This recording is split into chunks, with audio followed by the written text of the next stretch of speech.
And now, ladies and gentlemen, from the heart of the Inland Empire, right here in sunny Southern California, it's Robert Cardoza Live, where we talk about politics, money, and you.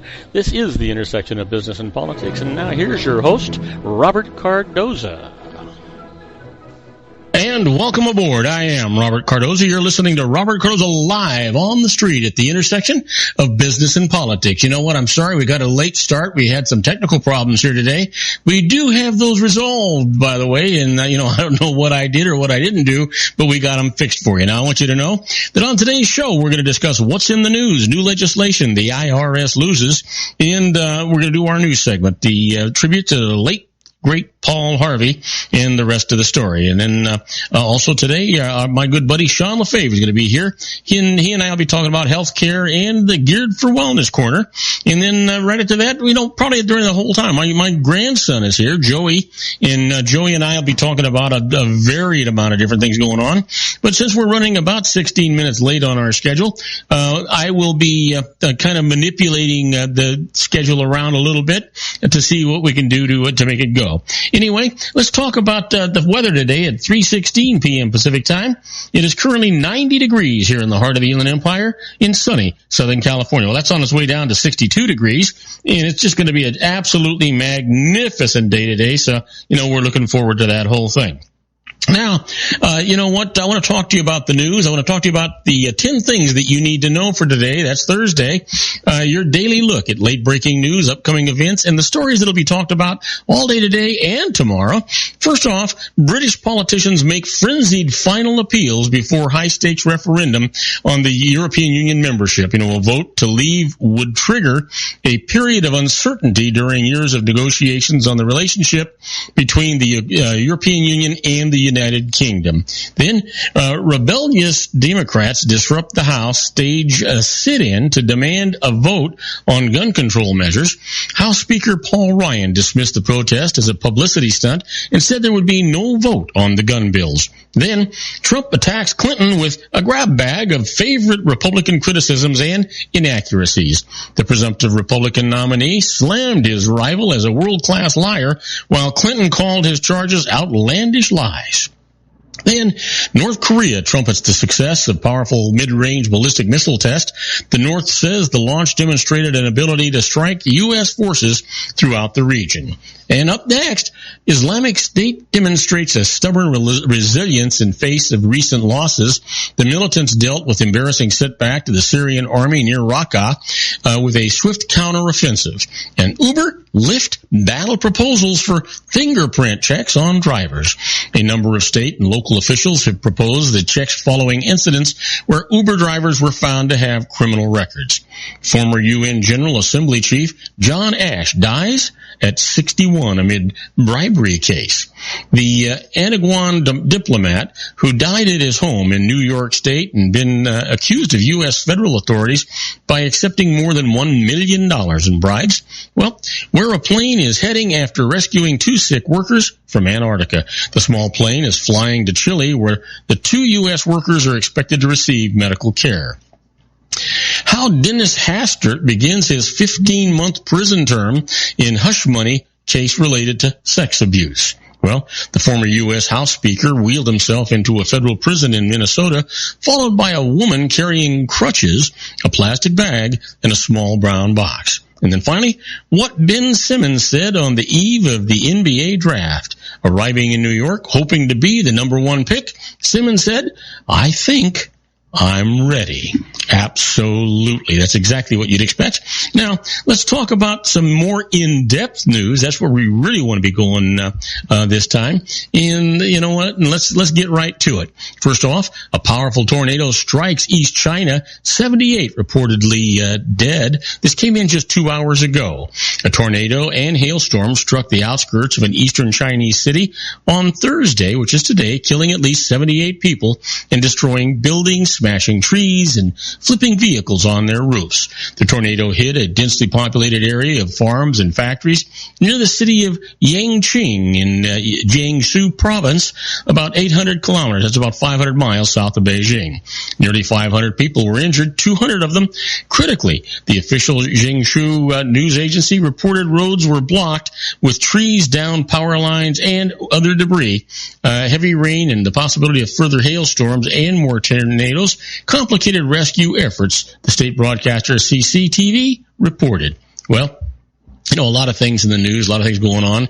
Let's talk about this. This is really important. After the Capitol all-nighter, Democrats push for gun control.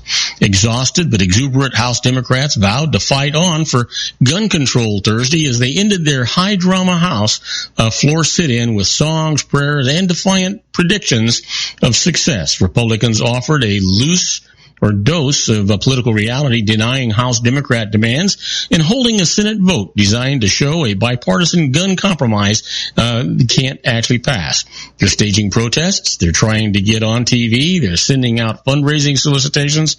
House Speaker Paul Ryan complained in an angry denunciation of the Democrats' 25-hour occupation of the Capitol chamber. If this is not a political stunt, then why are they trying to raise money off of a tragedy? Absolutely. You know what?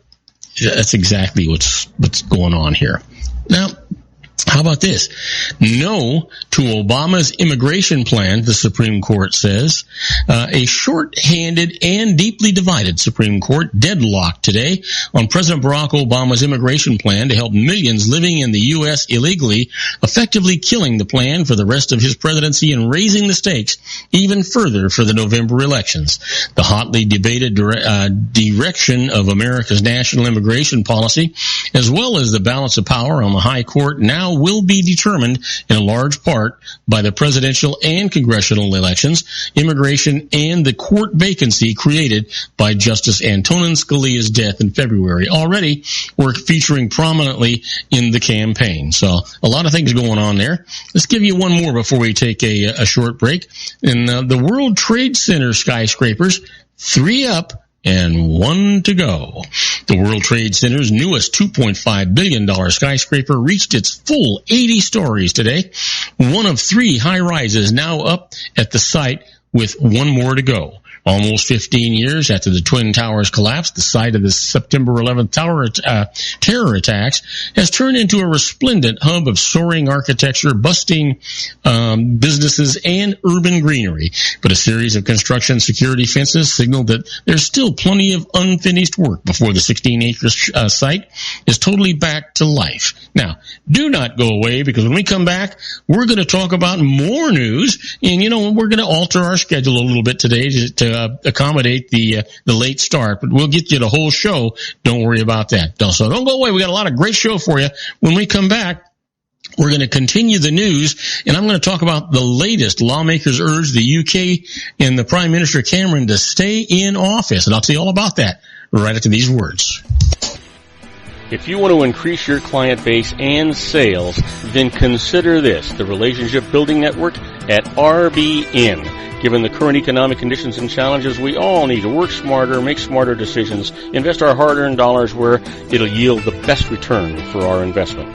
Many business professionals claim that the most effective networking group in Orange County is RBN. No other networking group or organization can offer what RBN offers. Make every year your best year. Join RBN and start reaping the benefits today. Nearly 3,000 businesses have joined RBN and experienced those benefits. Why join RBN? It's one group. It's one membership. It's no renewals. It's all through Orange County. RBN is a freestyle networking group. No mandatory attendance, no restrictions, no rules, and no penalties. Call them at 949-830-5776 or go to their website at rbninfo.com. That's 949-830-5776. If you've ever dreamed of having your own business to make your life secure, Water's Edge Wineries might be just the ticket. In 2004, their founder, Ken Leinberger, created the first winery franchise in California. It was a new concept with all of the functionality of a traditional winery, but without the vineyards. They purchased high-quality grape must from one of the largest winemaking companies in the world. Then they craft each wine carefully and bottle it right at their location. The winery was built to satisfy consumer demand for wine by the bottle and by the glass, but still kept the element of allowing customers to bottle their own custom vintage. Now, they're opening urban wineries across the United States under the brand Water's Edge Wineries. If you've ever dreamed of owning your own winery, it may be in reach right now through Water's Edge Wineries. Just give them a call at 909-468-9463, extension 700. That's Water's Edge Wineries, 909-468-9463. Have you ever found yourself caught between a rock and a hard place? The law offices of Blomberg, Benson & Garrett might be just the answer for you.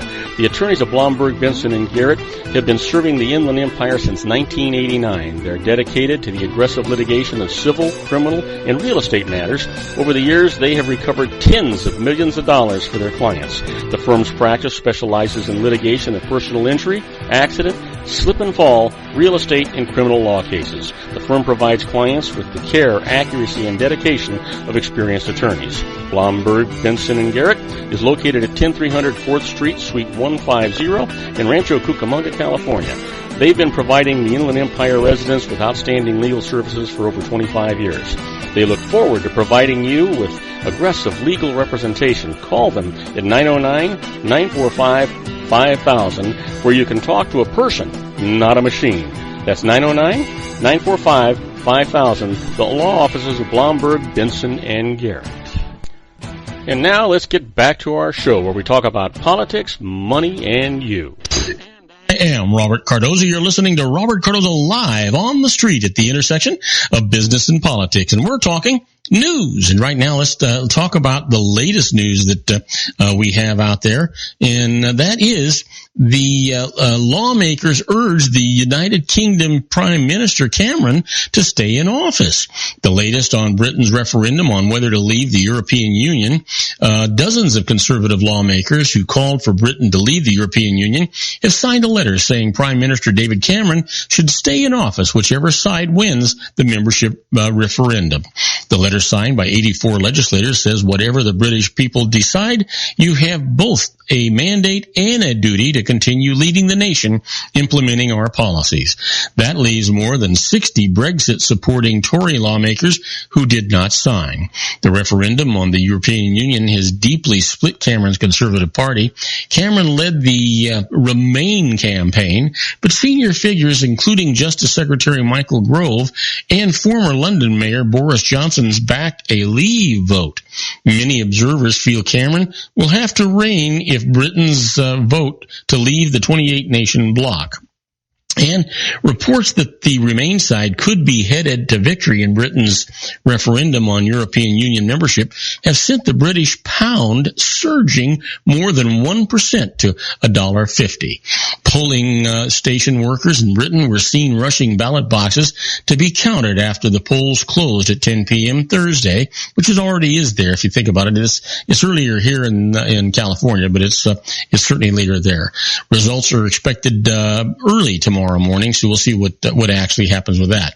British Electoral Commission Chair Jenny Watson says the first stages of the vote counting process are now underway in Britain's referendum on membership in the European Union. Polling station workers were seen rushing ballot boxes to be counted. Well, we'll see what happens. It's going to be quite the battle when you start thinking about it. There's no question about that. You know, let's talk about Iraqi forces. And Iraqi forces focus on militants in North and West Fallujah. Iraqi commanders are preparing to dislodge Islamic State group fighters from pockets of territory in Fallujah's northern and western neighborhoods, where the militants have dug in after largely fleeing their positions in the city center last week. Boy, I'll tell you, you know what, this is just not the world I was born in. I like the one I was born in a whole lot better than this one. There's no question about that. And after the officer acquittal, residents negotiate hope for change. You know, it was supposed to be an open and shut case. The 25-year-old black man was healthy before his arrest and arrived at the nearby station dying from a broken neck. But a judge ruled today that prosecutors failed to prove any crime was committed by Officer Cesar Goodson, who drove the van where Freddie Gray suffered his fatal injury during a 6-stop, 45-minute odyssey after he tried to outrun a police patrol. After 3 trials and no convictions, it's increasingly clear that the evidence against 6 Baltimore police officers charged in Gray's death is too weak to sustain the hopes of citizens desperate for reform. Now, do not go away, because when we get back, we're going to be talking to our own Sean LaFave in the Geared for Wellness Corner. So don't go away. We'll be right back with Sean after these brief messages. Isn't it time to shine the spotlight on your expertise? The Interview, starring you. Here's your chance to capture 5 minutes of fame with The Interview. This isn't just any interview. This is your opportunity to showcase your expertise and position yourself as a trusted expert in a one-on-one video interview hosted by Robert Cardoza, host of the nationally syndicated show Robert Cardoza Live, and powered by AHA Studios. What is it? A professionally recorded video for your use. Robert Cardoza interviews you on the set where he records his show. Professional interview showcases your expertise and value, shot in a state-of-the-art studio. And what's in it for you? Gain credibility as an expert, earn the trust of your target market, educate in a way that intrigues your audience, gain a powerful marketing tool that offers dozens of uses: website, video sharing sites, social media, email, DVDs, direct mail, lobby video, resumes, profile building, all that kind of stuff. Association with the nationally syndicated celebrity. That's right. And let's talk about AHA Studios. AHA is a strategic marketing firm that leverages the powerful in visual persuasion to help your business create powerful messages that connect with your target market. AHA ventures way beyond strategy, delivering the marketing collateral you need to start driving a new business through your doors. AHA has a full-service, in-house, state-of-the-art production studio to bring your messages to life using video. Discover how to make The Interview work for you. Call 949-831-2222. That's 949-831-2222. AHA Image Studios, Incorporated. Dr. Stephen Tidwell, Dental Family Dentistry in a caring, personalized environment. Here at Dr. Tidwell's office, we are dedicated to helping you keep your teeth healthy. We are a state-of-the-art dental practice that still believes in traditional values, such as excellent customer service and individual attention. We have a special welcoming offer for you for just $39, a complete exam, personal consultation, professional cleaning, and all necessary x-rays. That's a $266 value for $39. Dr. Tidwell has 2 convenient locations and experienced staff to provide you with professional care and personal attention that you deserve. Call today. Don't delay. A great smile another day. Call 909-944-7308. That's 909-944-7308 for Rancho Cucamonga or San Bernardino. Joel Saltzman is Dr. Wireless. He has turned his considerable expertise into consumer credit risk and wireless security into a highly specialized independent web-based consulting enterprise targeting consumer credit risk analysis and wireless transactional security and monitoring. He works as a wireless analyst, veteran independent agent, and consumer liaison for most wireless telecom carriers and equipment manufacturers. For more than 20 years, corporate and private clients and media audiences have counted on his unvarnished advice while weighing the technology, performance, and cost differences between Sprint, Nextel, AT&T, Verizon, and T-Mobile. Joel specializes in setting up mobile wireless hotspots to be used for disaster preparedness, business continuity, and mobile wireless merchant processing solutions. Call Dr. Wireless at 310-400-4900 or go to his webpage at drwireless.com. Again, call 310-400-4900 or his webpage at drwireless.com. You'll be glad you did. And now, back to our show. And now, ladies and gentlemen, coming to you from his personal meditation lounge in Orange County, California, a professional dedicated to conquering many chronic conditions from autism to weight loss and everything in between. The nationally recognized wellness coach, consultant, and lecturer, Sean LaFave, in his Geared for Wellness Corner.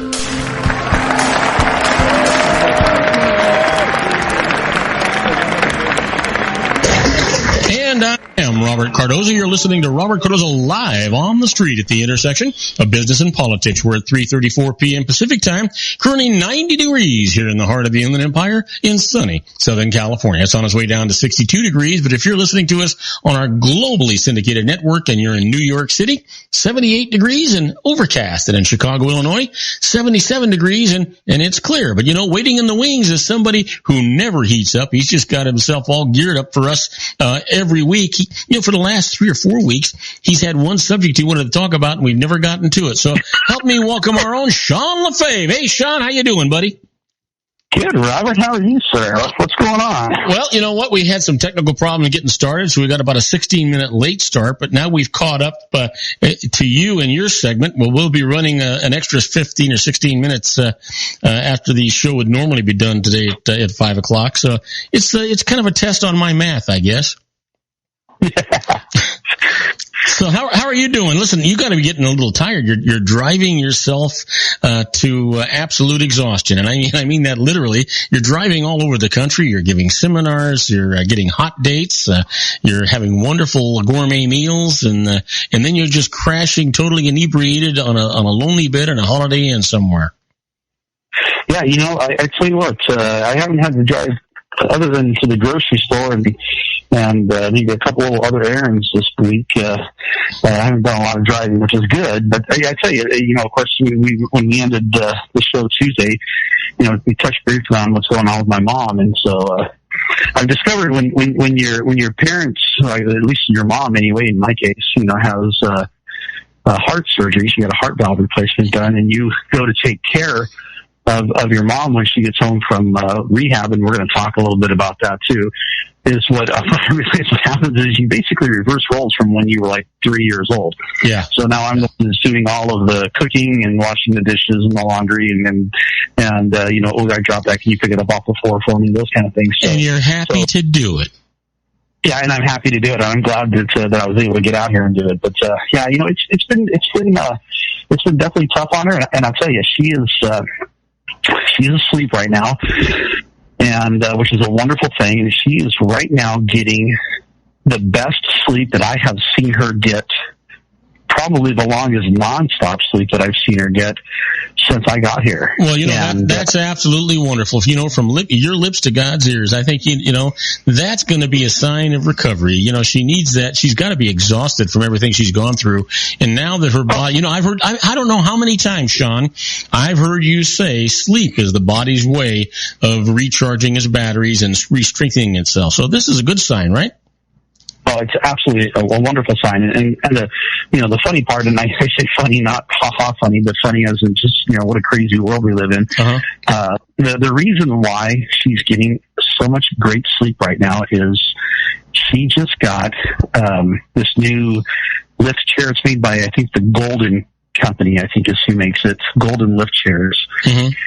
She got a new lift chair, and so it, of course, it lifts up, and she can kind of squat down, sit onto it, and then it lowers itself back down, and the feet lay up, and the back reclines. I mean, literally, they call it zero gravity. It reclines almost completely flat, and so, a lot of people use them to sleep in because it's really hard, getting in and out of bed. And the thing with having heart surgery, they say open heart surgery. What it really is it's actually more like your chest cavity's open. And that's what's been ripped open. Well, but you said there was a valve replacement. I mean, that they got to open the heart to do that. Yeah, that's true. They do have to open the heart to do that. But what they do is, they rip the breastplate in half, and then they take your chest and they really pry it open. Mm-hmm. And so all those ribs are being stretched out like a bow, and all the joints in your back along the spine are being moved into a position they weren't really designed to go into, and all the ligaments and tendons and all the muscles and everything are being stretched in a way they weren't meant to be stretched.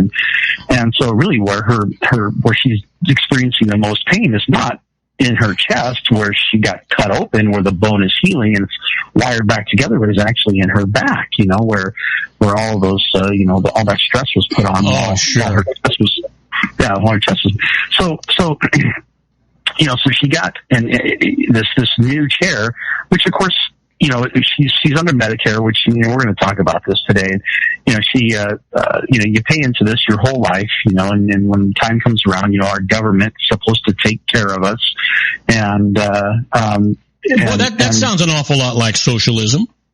Yeah. You know, it'd be great if it worked. But, yeah, but, you know, they gave her this really crappy hospital bed that, like, literally has a mattress that looks like it's about 3 inches thick, and it's got that, you know, those kind of crisscross springs, you know, it's, you know, like a metal frame that it sets on, and so the mattress slides around, and it's real awkward for her to get in and out of it. Now, your mom's in Ohio, right? She's in Ohio, yeah, right near Dayton, Ohio. I got to tell you, because I certainly, you know, my compassion goes out to your mom, but I've got to tell you, it must be different in different places, because, you know, very honestly, you know my age, and I'm 71 years old. I'm on Medicare, and I've been taken care of a number of times in the hospital on Medicare. And where I go, and it's a Kaiser facility, I get a private room. I get the best of service. The beds are comfortable if you can be comfortable. So I think it really depends where you're at. Kaiser in California is a lot different, and I don't know if there's a specific, you know, insurance company that runs the Medicare program out here, but the bed that showed I was just specifically talking about was one that they brought to her house, because they kicked her literally. They kicked her out of the rehab center, and so she's doing rehab at home, and so this bed is horrible, and so she had to go spend her own money to go buy this really nice chair that she could get in and out of, and you know, be able to recline and actually sleep. And I mean, she has been sleeping for, I want to say it's been 2 hours now. Well, thank goodness she was able to do that. And what an awful shame that she had to go through this. I mean, I'm not talking about the fact that she had to have the heart valve replaced, because certainly that's also a shame.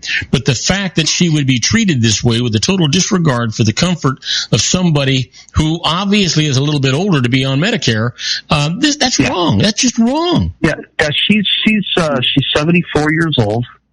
And of course she went to the hospitals. It was just over 2 weeks ago.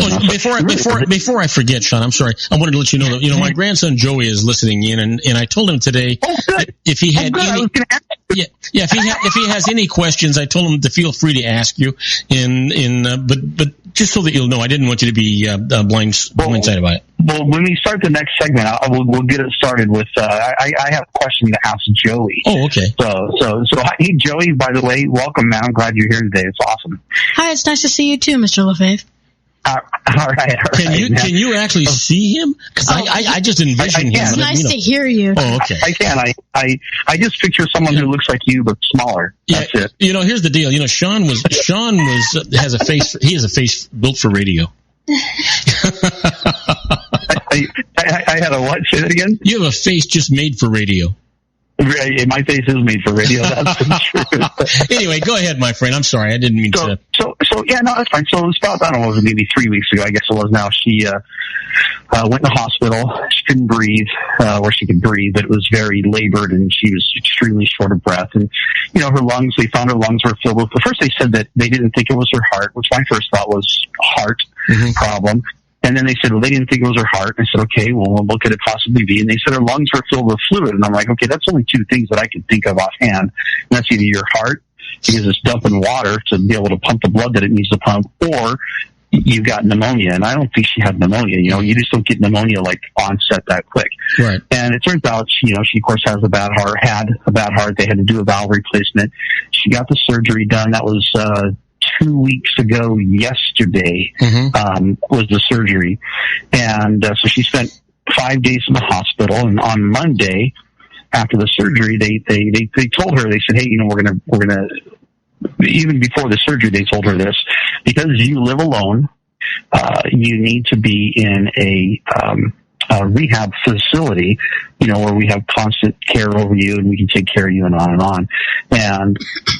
And so that's just the way it goes. You can't go home. She was told you can't go home, right? Yeah, that makes sense to me.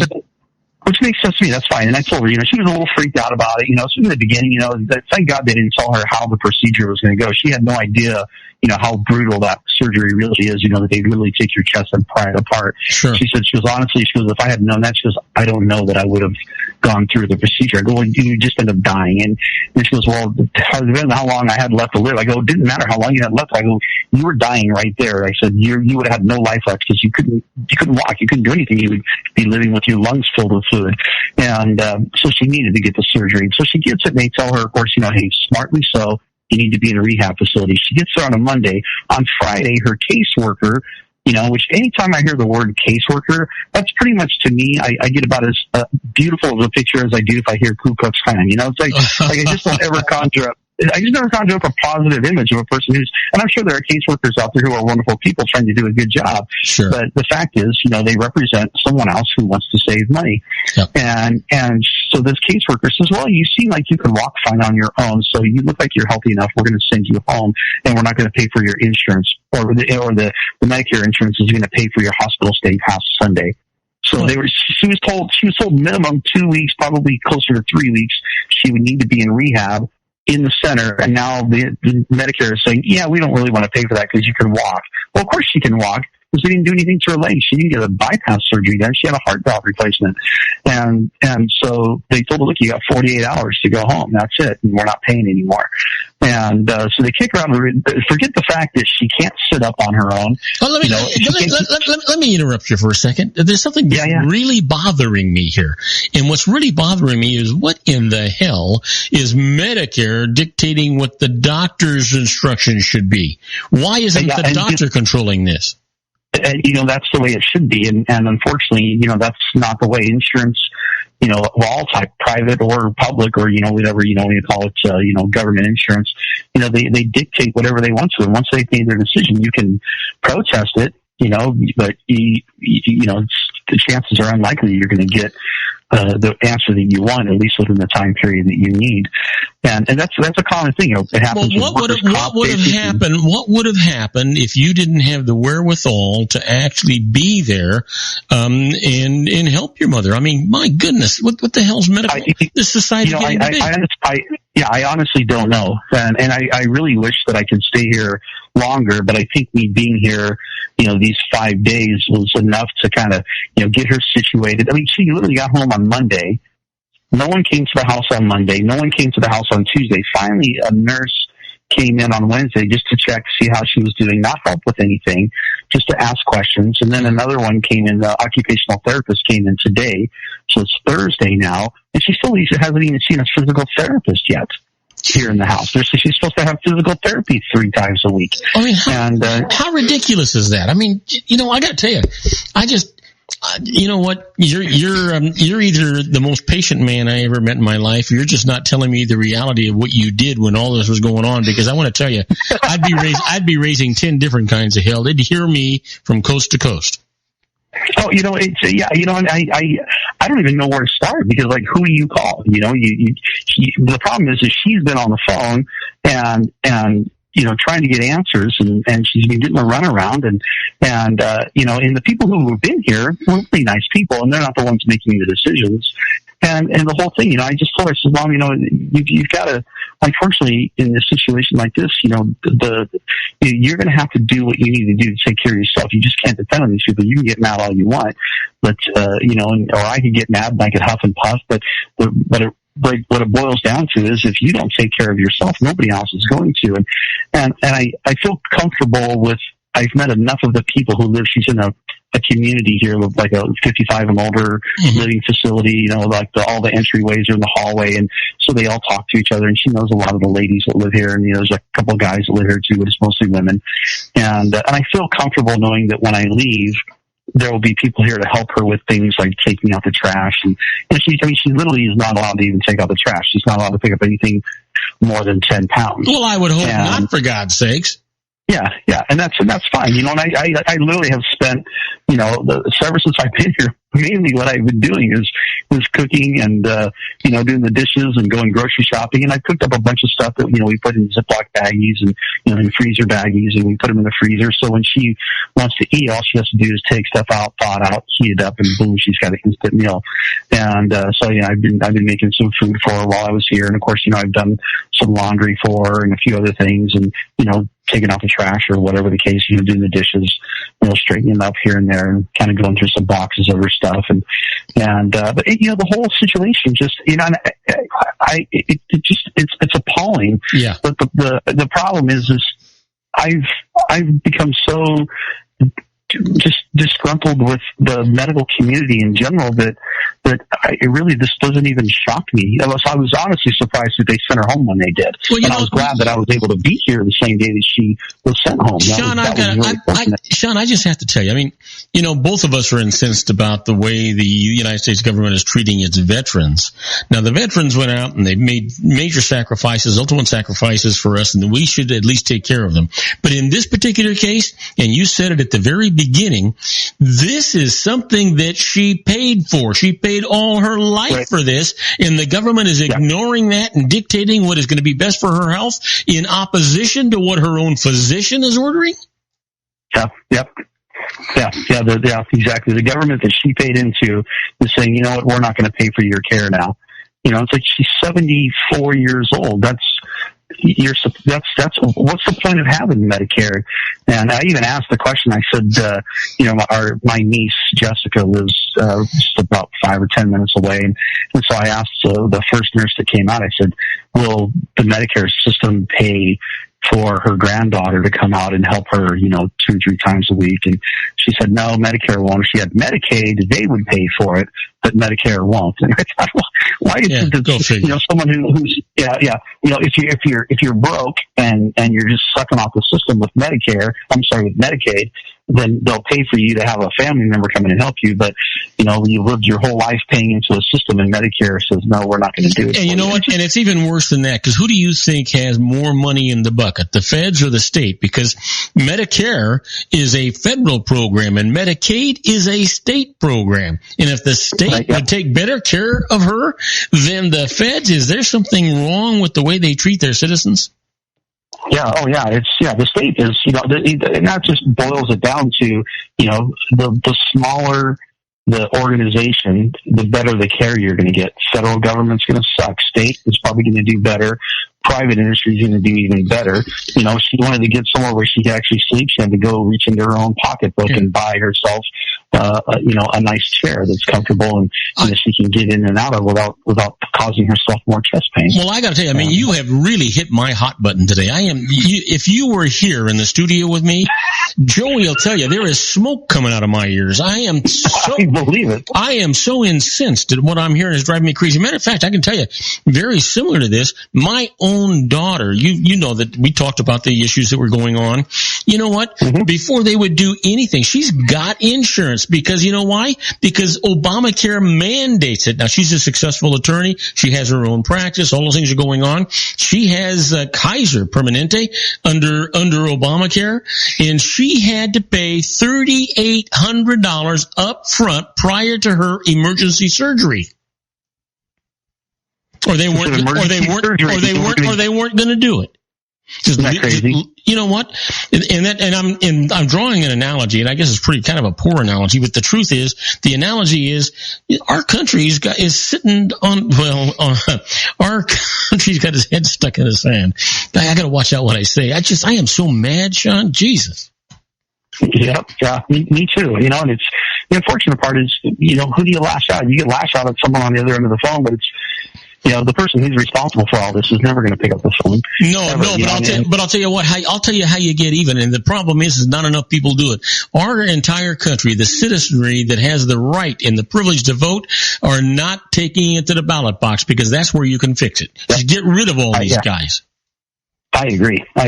Yep, voting is a privilege. It's a right, and it is a responsibility, and it's something that does, as much as it doesn't feel like it, because all you're doing is you're checking a box, or punching a button or whatever. It gives us that power to. Vote people in and out. I'm sitting here and I'm looking at my grandson Joe. He's 13 years old, and he is just shaking his head. He can't believe his ears about what you're describing, the way our country is treating its elderly.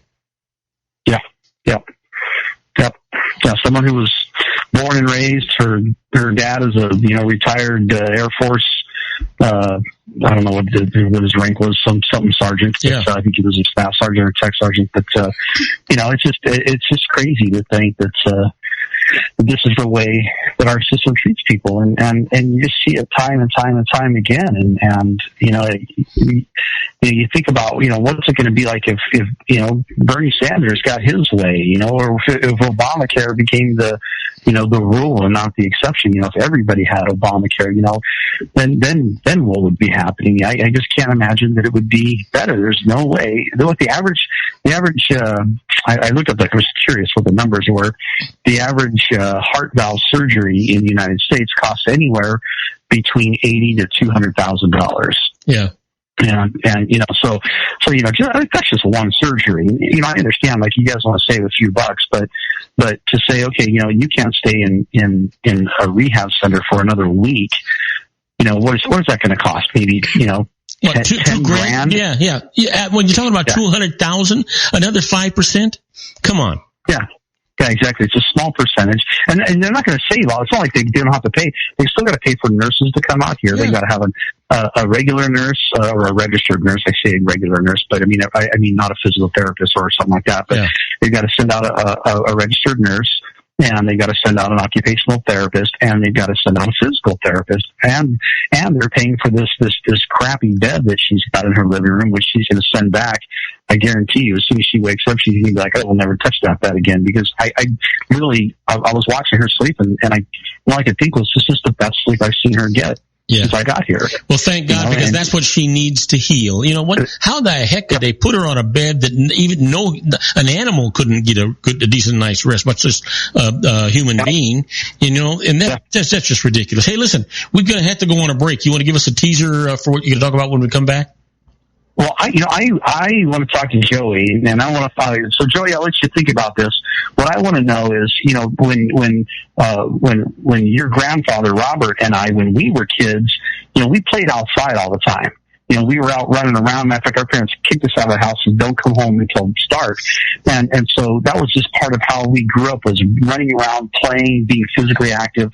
But your generation doesn't seem to be like that. And I want to talk to you about that and see what your take is on it. Do you want to play outside, or is it just that it's not easy to do because of the way our neighborhoods are set up, or is it just that video games are that much more cool? So I want to talk about that when we get back, because I'm really curious to get a 13-year-old's response on this. Okay, we'll be right back. We're talking to our own Sean Lefebvre in the Geared for Wellness Corner. When we come back, we'll be talking to Sean. Matter of fact, he'll be having a conversation with my genius grandson, Joey. So don't go away. You don't want to miss it. We'll be right back, folks.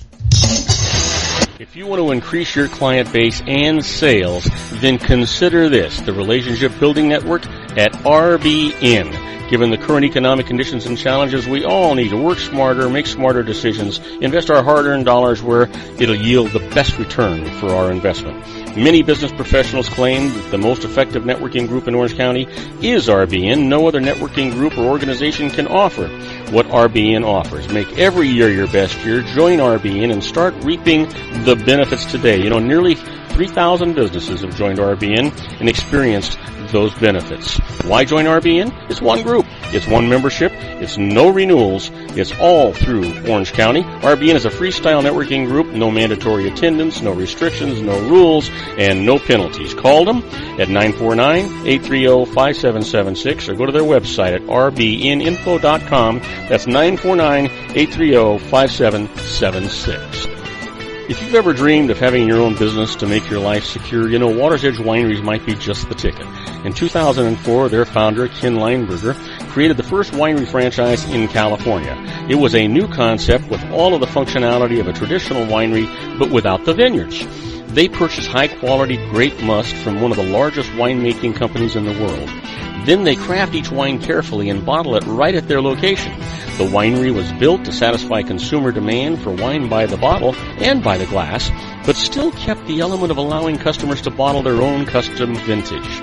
Now, they're opening urban wineries across the United States under the brand Water's Edge Wineries. If you've ever dreamed of owning your own winery, it may be in reach right now through Water's Edge Wineries. Just give them a call at 909-468-9463, extension 700. That's Water's Edge Wineries, 909-468-9463. Have you ever found yourself caught between a rock and a hard place? The law offices of Blomberg, Benson, and Garrett might be just the answer for you. The attorneys of Blomberg, Benson, and Garrett have been serving the Inland Empire since 1989. They're dedicated to the aggressive litigation of civil, criminal, and real estate matters. Over the years, they have recovered tens of millions of dollars for their clients. The firm's practice specializes in litigation of personal injury, accident, slip and fall, real estate, and criminal law cases. The firm provides clients with the care, accuracy, and dedication of experienced attorneys. Blomberg, Benson, and Garrett is located at 10300 4th Street, Suite 150 in Rancho Cucamonga, California. They've been providing the Inland Empire residents with outstanding legal services for over 25 years. They look forward to providing you with aggressive legal representation. Call them at 909-945-5000, where you can talk to a person, not a machine. That's 909-945-5000, the law offices of Blomberg, Benson, and Garrett. And now let's get back to our show where we talk about politics, money, and you. The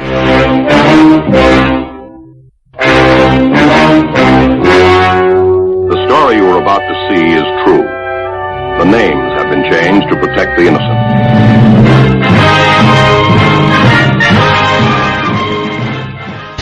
And I am Robert Cardoza. You're listening to Robert Cardoza Live on the street at the intersection of business and politics. We're at 4 p.m. Pacific time. Still 90 degrees here in the heart of the Inland Empire in sunny Southern California. That's on its way down to 62 degrees. And if you're in our... God bless you. I'm sorry you're coughing. Anyway, if you're in one of our syndicated global network places in Paris, France, it's 72 degrees and clear. And in Rome, Italy, 73 degrees and clear. And if you happen to be in Ohio, it's that lousy air has got you coughing. You can't take a deep breath. That's what's going on in the background here, you know.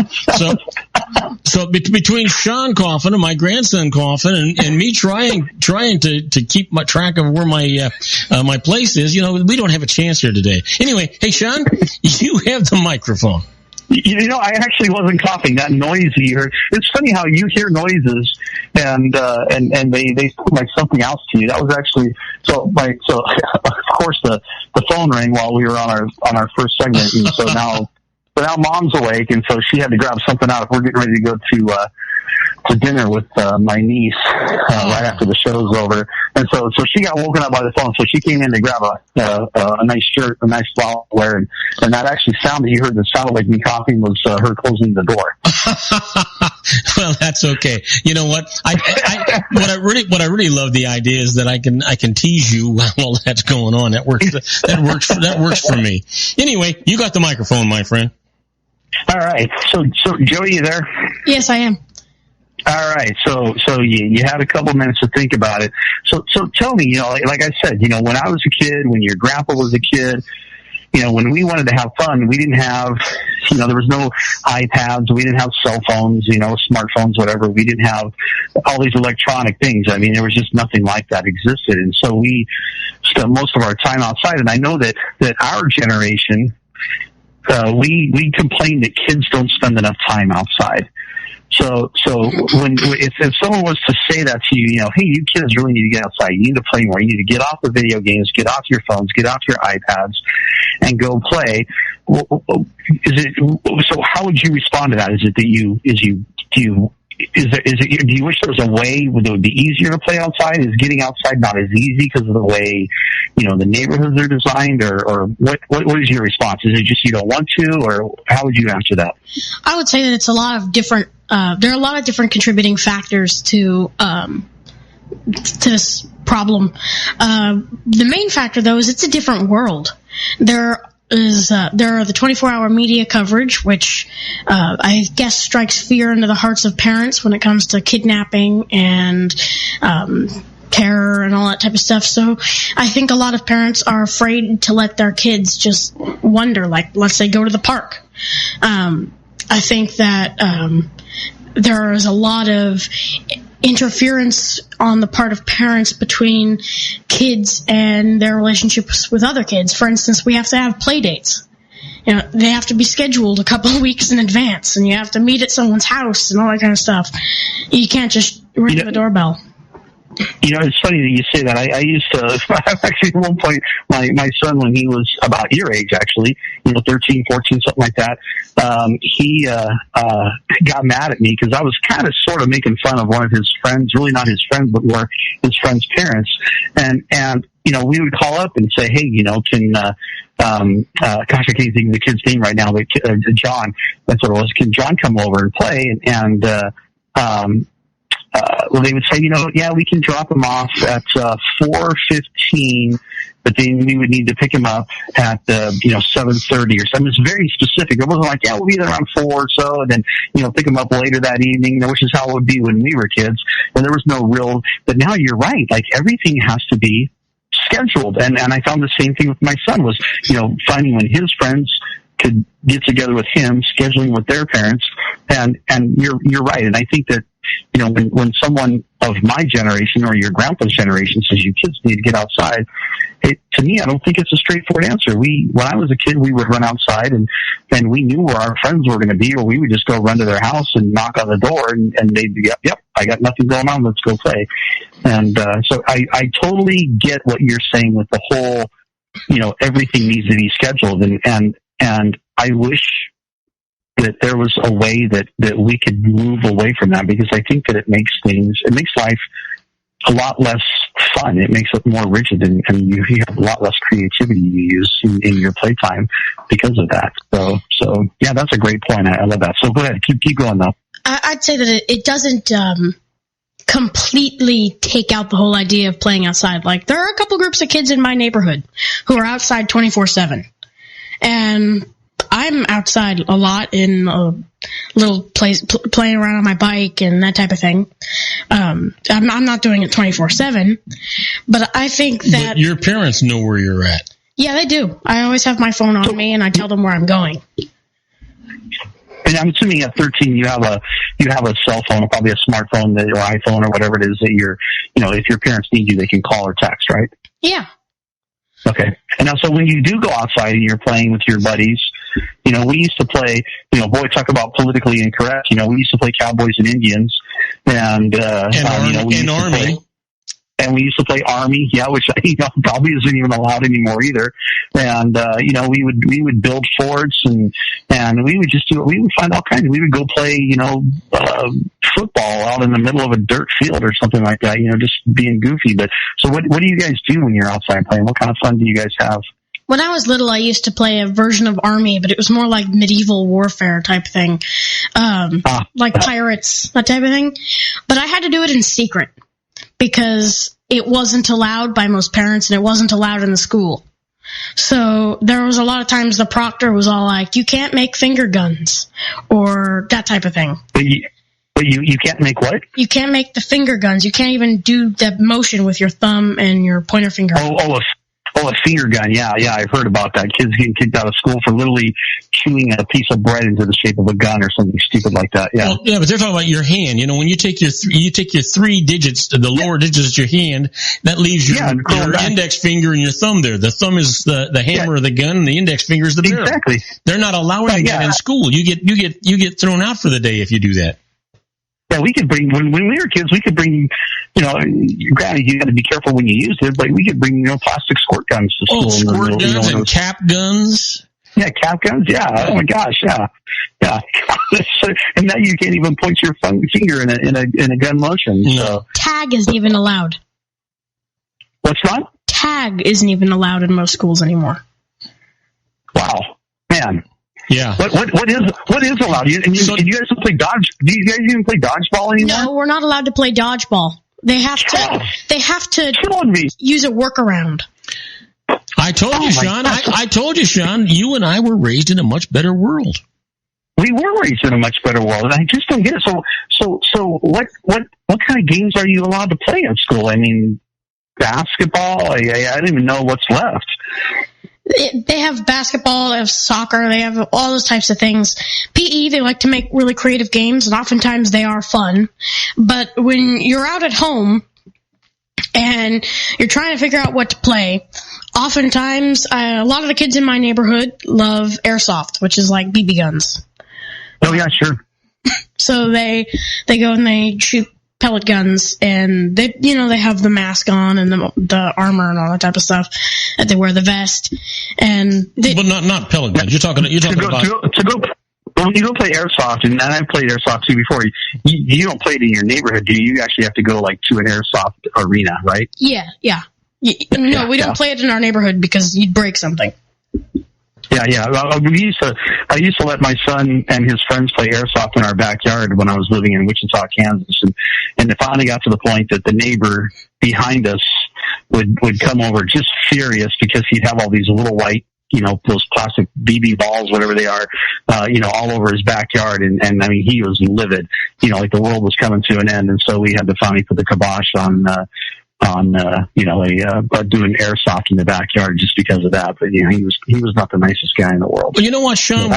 When I was 8 years old, I'd gone through an NRA class, and my uncle lived out in the country. He had 880 acres out in a place called Hidden Valley, just beyond Escondido.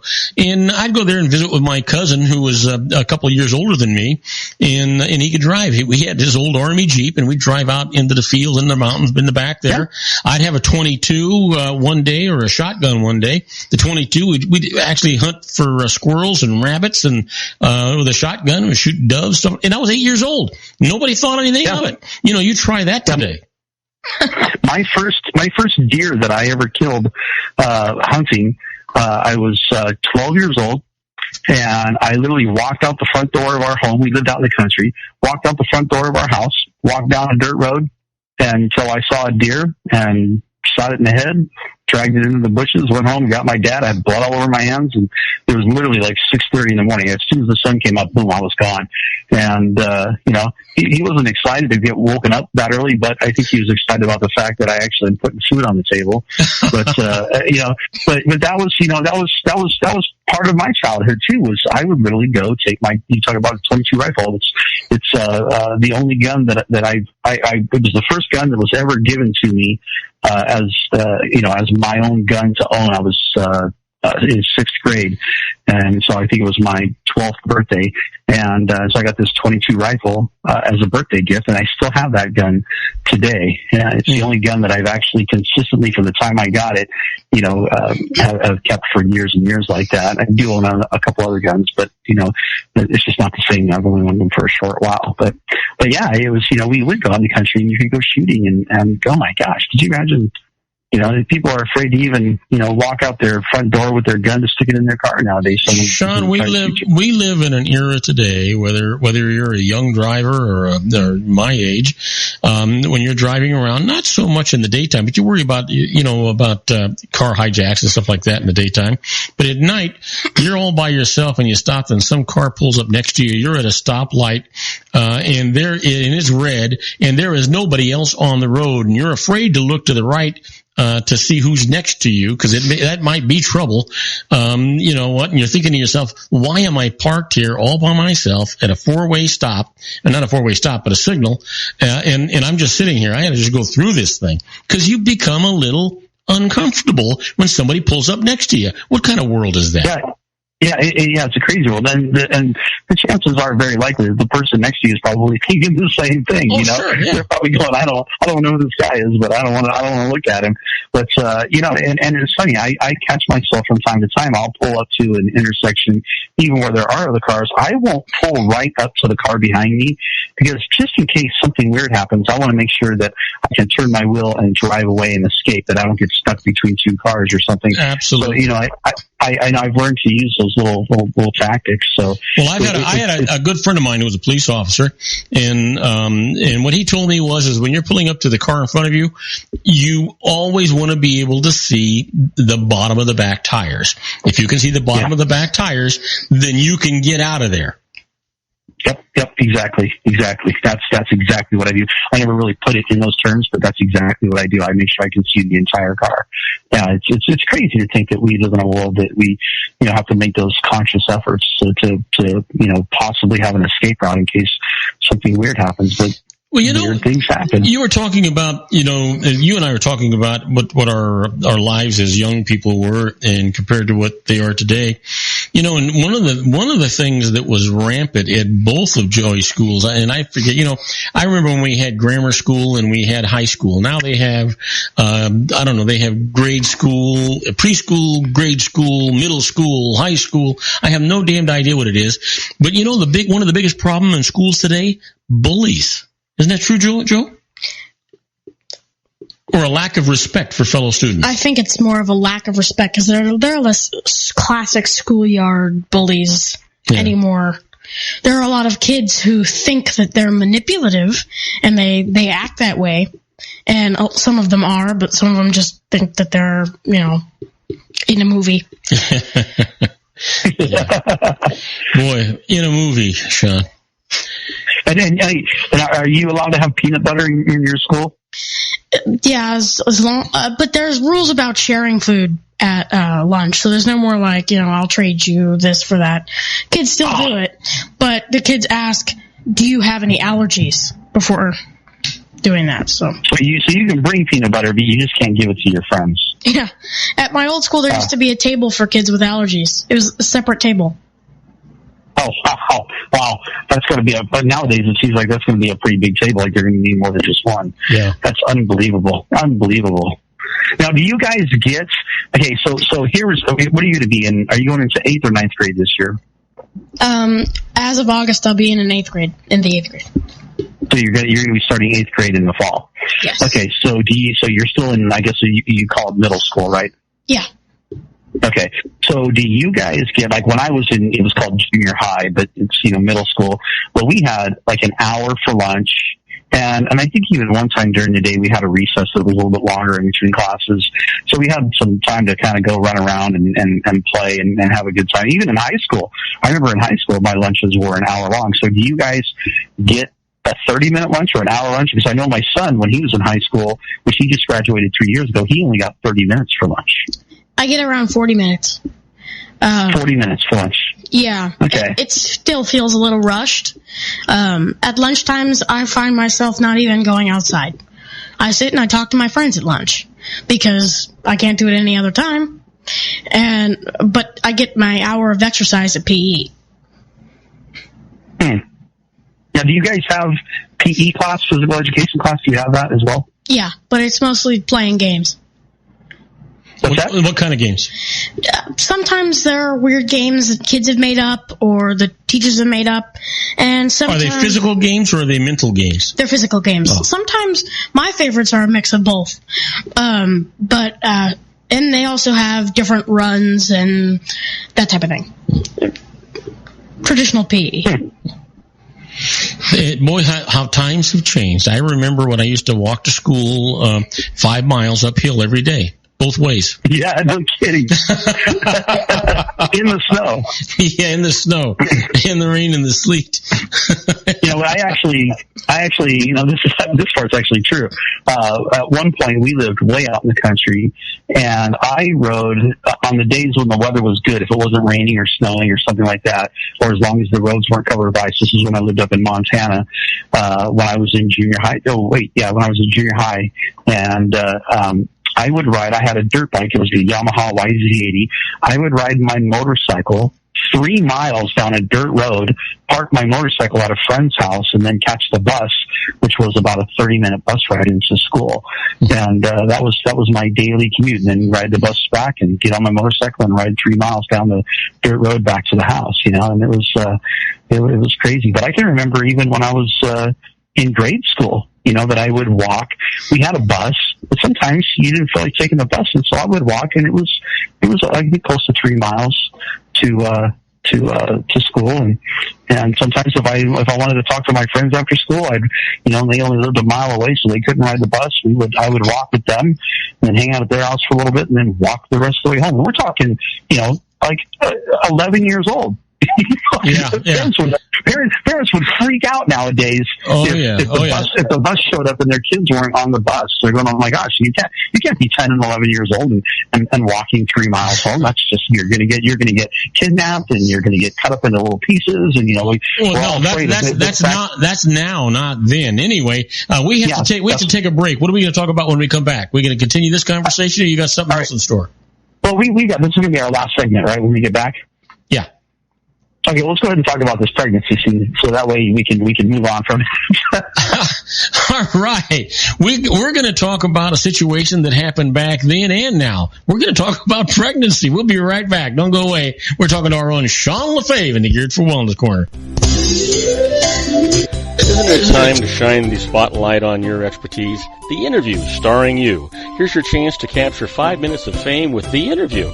This isn't just any interview. This is your opportunity to showcase your expertise and position yourself as a trusted expert in a one-on-one video interview hosted by Robert Cardoza, host of the nationally syndicated show Robert Cardoza Live and powered by AHA Studios. What is it? A professionally recorded video for your use. Robert Cardoza interviews you on the set where he records his show. Professional interview showcases your expertise and value, shot in a state-of-the-art studio. And what's in it for you?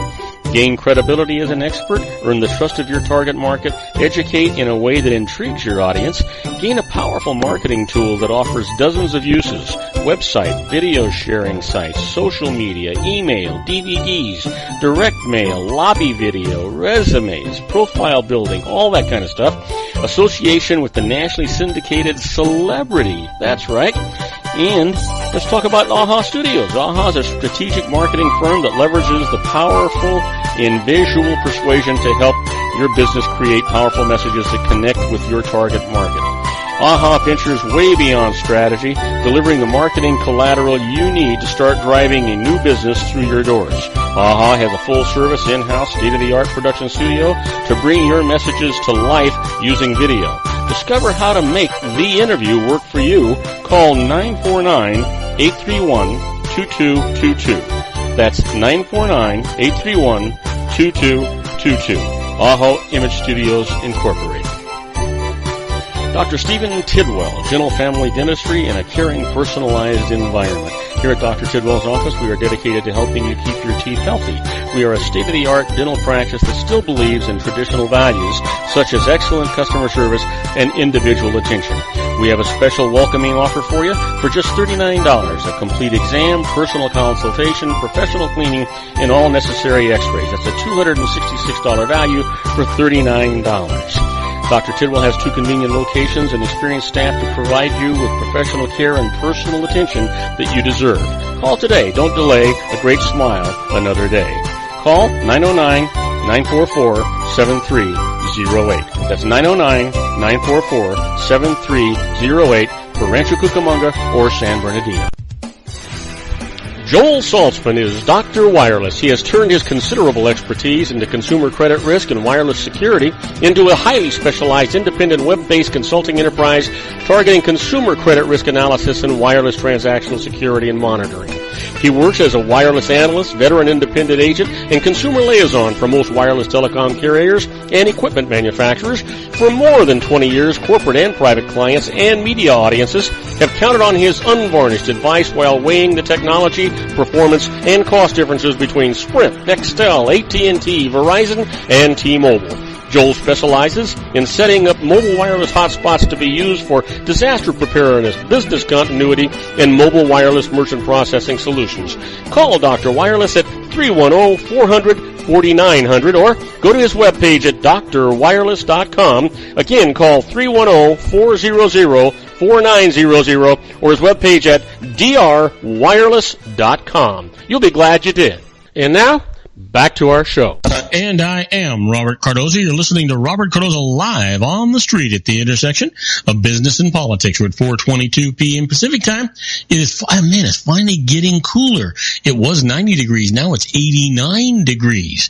Wow, I can't believe it. And if you're listening to us on our syndicated global network and you're in London, England, 86 degrees and mostly cloudy. And in Vienna, Austria, 70 degrees and clear. Hey, Sean, what is it in Ohio? It's 83 degrees. And is it humid or is it dry? Is it not? It's not. It's a little humid. It's not bad. They did have a lot of rain. Oh my gosh! Last night we had a lot of rain, but I woke up. It was 3:00 in the morning, and I am a sound sleeper. It takes a lot to wake me up. Mm-hmm. And I woke up, and the thunder was rolling, and I will tell you, it was probably a continuous sound of thunder for somewhere between at least 10 to 15 minutes. Holy cow. I mean, we're not talking like I'd hear like lightning and then I'd hear thunder and then like 15 seconds and more. I'm talking like, just like it was like a freight train going by for 10 plus 15 minutes, whatever it was. It was one of the most spectacular lightning shows I have ever seen, and the Midwest is just known for them. So you were waking out of a sound sleep, and then you were just mesmerized by the beauty of nature's fireworks, huh? Yeah, absolutely. Yeah, it was just unbelievable. It was so amazing. Just how continuous it was. I've seen a lot of really amazing, lightning and thunderstorms, but this one here just didn't let up for a good 10 to 15 minutes. It just kept going and going and going, and it was raining, and it wasn't super windy or stormy, but it was just heavy rain and just really loud thunder. It's pretty spectacular. Now, where you're at, do you get flooding? Yeah, I don't think, I can't say, I shouldn't say I don't think they do here. I don't know for sure, but I don't believe so. I've never heard of anybody talking about flooding in this particular area. I think the elevation here is high enough that they don't deal with it here in this area. Well, we're going to do something monumental right now. I'm going to give you the microphone and let you talk about a subject you've been trying to talk about for about 2 months. That's about right. So actually, I say pregnancy, but it actually is. It's actually more centered on actually breastfeeding. I said pregnancy, but I really meant was more breastfeeding. Okay. But so there was an article. It was titled "The Unintended Consequences of Invoking the," in quotations, it says, "natural in breastfeeding promotion," using the word natural when you talk about breastfeeding. This occurred in the Journal of Pediatrics in March of this year. And basically what they're saying is that they're trying to persuade people to stop using the word natural when they talk about feeding infants with breastfeeding, because the connotation there, what that is implying is that breastfeeding is better for the child than giving them, a formula. And so they're saying maybe we shouldn't call it natural, because now we're saying that it's better, and we don't want people to believe that the breastfeeding is actually better for your child than giving them formula. And I'm thinking politically correct is going way too far. Yeah, it has gone way too far. We are literally to the point now where we are saying, look, you know what?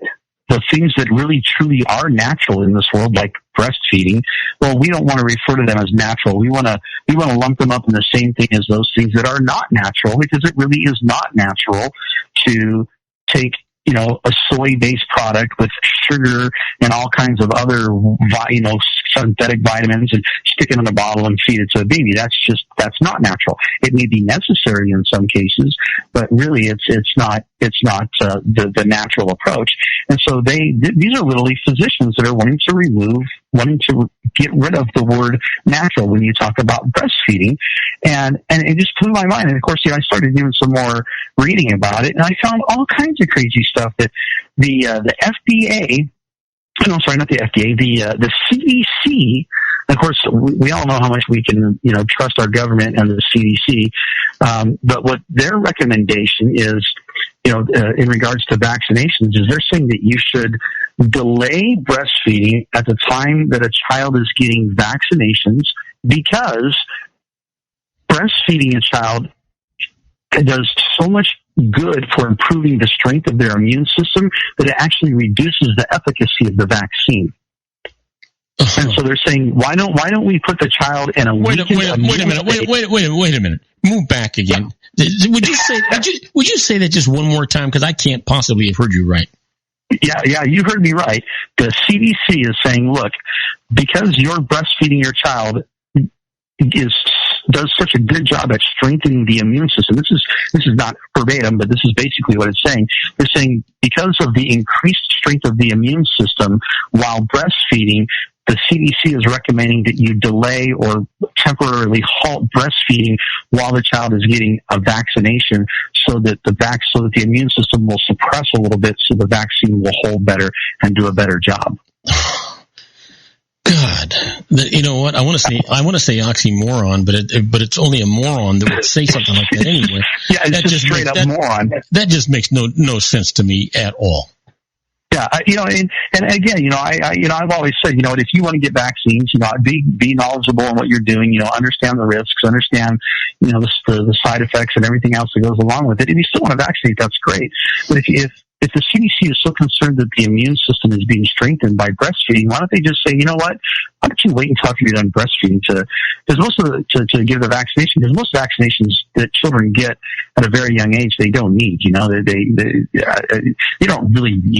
In my opinion, they don't need them almost ever. Like even measles. Everyone freaks out about measles. Back in the day, you would take your kids and you'd make them go play with the kids who have measles so that we could just get it done and over with. Nobody, in fact, I just read an article about one kid who was unvaccinated who got measles, and the rest of us who don't vaccinate are going, yeah, that's kind of what we expect to happen, is that he might possibly get measles, and oh no, it just strengthened his immune system. Now it's better. He has a natural immunity to it. And as long as the kid's, not immune compromised, it's going to go through just fine. Everything's going to be wonderful.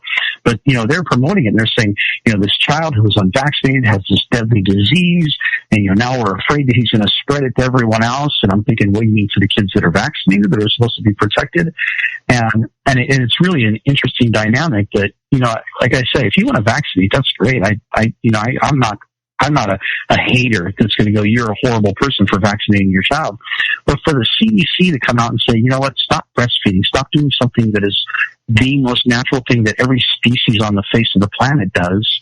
Stop doing that so that the drugs, the chemicals, the toxins, the virus that we want to intentionally submit your child to will work better. And it's an unbelievable system to me that we have gotten to the point where, and I saw someone posted a video, it was about a week ago, of a woman who was in a Target, I think in Connecticut, and some guy was yelling at her because he said she was being disgusting because she was in the food court area breastfeeding her child. And it was just, it was just unbelievable to think that there are people who still think that breastfeeding in a public area is a disgusting act, when every single mammal on the face of the planet, their first meal they ever get is from their mom, Yeah. And it's just, I have a hard time wrapping my mind around what goes through the mind of a person who says something like, don't call breastfeeding natural, because then we're going to make the people who use, formula feel bad and make them think that it's not as healthy, which in fact it is not as healthy. It's a fact, and then go, well, stop breastfeeding your kids so the immunizations. Like, I just, other than, wanting to just promote pure profits from things like, formula and vaccines and drugs and whatever else, I can't think of one other solid reason why anyone would say those types of things. I don't think there is any other reason, and there's certainly no logical reason for it. No, there's no logical reason at all. It's not, it's not looking out for the best interest of the child.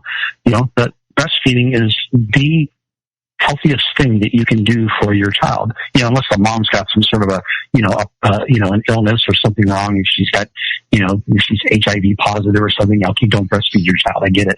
And I'm sure there are other types of, health concerns that of a woman has. Yeah, you can't breastfeed, and I get that. But for the average healthy person, breastfeeding is the best thing. My son was breastfed for a year and a half, and he literally never got an ear infection. He's never had one single ear infection his entire life. He's, other than when we lived in Kansas, which was, surrounded by farmland that was sprayed with glyphosate, and he got asthma from it. He's never had a single health condition ever of anything. And I personally attribute a lot of that to the fact that he was breastfed for as long as he was, because I've tried to research this a little bit more, and I haven't found any really good scholarly articles. I've seen a little bit here, a little bit there, and I don't know if it just hasn't been studied enough, but what they've actually found is that there are receptors in the mammary glands of a woman's breasts around the nipple that actually bind to, or actually bring in the saliva of the child, and those mammary glands have receptors in them that can tell if the child is getting a bacterial infection or a viral infection, or has some sort of a cold coming on, or some sort of something going on with the child that the child needs extra protection, and it will actually chemically alter the makeup of the mom's breast milk. That's amazing. And they've been able to pump it. Yeah, it's incredibly amazing. The human body is, every time I read stuff about the human body, I just go, wow, I don't think we'll ever fully understand how amazing the human body is. But yeah, the mom's breast milk is actually able to tweak itself to give the baby exactly what it needs. It is a healthy form of genetically engineered food for the baby. It's genetically engineered the way Mother Nature intended it to be genetically engineered and altered for the baby. You mean it's the natural way? Yeah, it's a natural engineering. Yeah, exactly. It is naturally genetically engineered. And stuff like that, I just read that and I go, wow. How someone could ever come across that information and just not think to themselves how amazing, the human body is, and the power of living according to our natural order, and I know that when you say the natural order, when you're talking to, a lot of people on the left side of the agendas, they freak out and they think that you're being a hater now because, you're saying that we're not natural. Well, if you're giving your kid a soy-based formula, no, that's not natural, because first of all, it's soy. Yeah. Second of all, it's not coming from mom. Even cow's milk is not natural. I mean, a lot of people drink it. I don't think that they're horrible people for it. I know you drink milk. I love milk.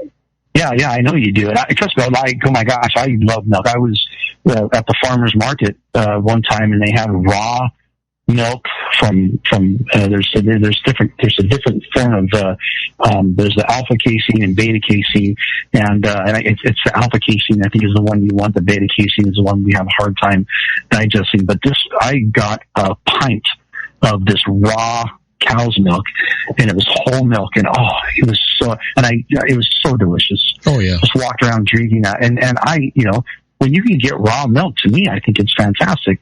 Is it natural? No, it's not natural. Well, of course, I eat cheese. Yeah. I do a lot of things that come from cow's milk, or I love goat's milk, and I love like Manchego cheese, which is made from lamb's or from sheep's milk. I mean, and of course that is really by definition not natural, because humans are the only species on the face of the planet that drink milk from another species and also drink milk past the infancy stage. All other mammals, once they reach a certain age, they stop drinking milk forever, especially not from their own species, unless it's something weird. Like, we have a dog that's raising, someone puts cats in with it, but in the natural world, that just doesn't happen. Mm-hmm. What are these glands? What are these glands called?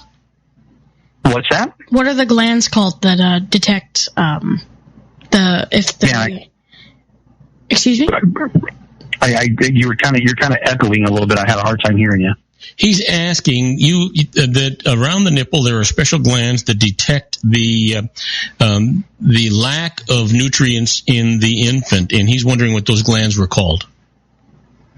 I don't know. They just called it. I just referred to them as the mammary glands. I can look it up. I gotta tell you what. That's all I've ever heard it referred to as. Yeah, and they may have a specific name for them, beyond mammary glands, and maybe, special kinds of receptors or whatever. But even the articles that I was reading just referred to them as the mammary glands, and that they had receptors, and they were able to, detect what's going on with the baby. And that's a pretty that to me is so amazing. All these. Well, in fact, no, you don't get to go any farther, because I'll tell you what else is amazing. We're out of town. We're out of time. It always happens that way. So listen, when are you coming home? I don't know. I've got I am going to be back in Kansas all next week, and then the week after that, I will actually be back in California. But I've got a doctor that I'm talking with right now, and she wants me to come back to Kansas for the summer and help her build her practice. And I may actually be in Kansas over the summer. I'm not sure if that's going to happen or not. Well, that'd be a great experience for you. I think you ought to do it. Oh, I think it'd be fantastic. Oh, she's a wonderful person. I think she's got a great practice, and I think that her and I could do something amazing out there, and I think it would be a lot of fun. So that may happen, and I'll keep you posted, but it won't affect the radio show, I can tell you that much. Oh, that's fantastic. Listen, please give our best wishes to your mom. Tell her that she's in our prayers. You stay safe, stay happy, keep everybody else around you happy. And from Joey and me, you know what? It's been a great hour with you. It always is. It's been fantastic, Robert. I enjoyed it. And Joey, man, it was awesome having you on. Come back anytime, man.